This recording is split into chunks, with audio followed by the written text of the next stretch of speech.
na ang pangalan. Tensya ka na talaga, ha? Bait mo. Paano yan pag hindi kami bumalik, ay hindi kami nagbayad?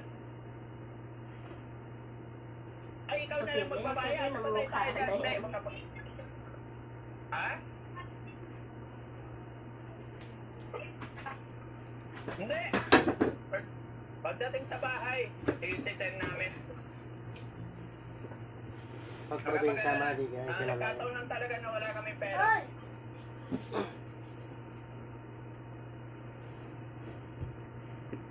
Bakit shot ng adobo? Diretso mo na sa palanggana. Huwag mo sagi-sagi. Lahat na yan, diretso na.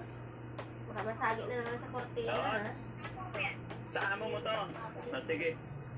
Eduardo? Sarap. Ano yan? Junior? Has? Uy? Bakit Has? Chinese? Pinoy?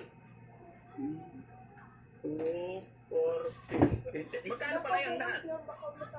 Isang kamay. Pagkasulat yung 340. Ha? Thank you, thank you. Ako si Rodel. Ay, ganun. Kilala. Ayos. Kapangalan. Sige. Ha? Nickname niya ni Rodel. Mabait din. Mabait yung papa mo. Mabait din si Rodel. No? Sabi ko sa'yo. Tara na. Thank you. Tara. Sa kabutihang loob ng batang ito, gusto ni Daddy Frankie na bigyan ng gantimpala sa kanyang kabutihan. Lalo pat nalaman ko mga kababayan dahil tinanong ko siya kung kanilang business yan ay tawag nito swelduhan lang pala siya.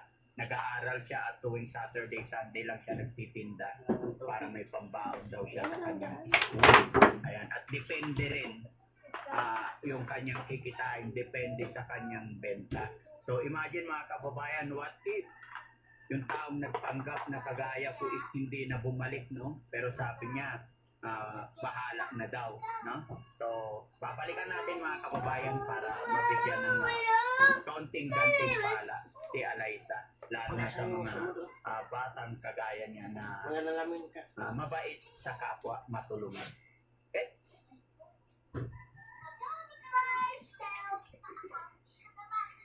Alaysa, kain kami ulit. Hindi, joke, nagbibiro lang ako. Alaysa, hindi naman totoong wala kaming pera. Binibiro lang kita, tinatry lang kita kung pakakainin mo yung mga taong lalapit sa'yo na na walang pera. Ang totoo niyan, may pera kami, kaya babayaran ko na. Ha? Oo. Magkano yung 340? 1, 2,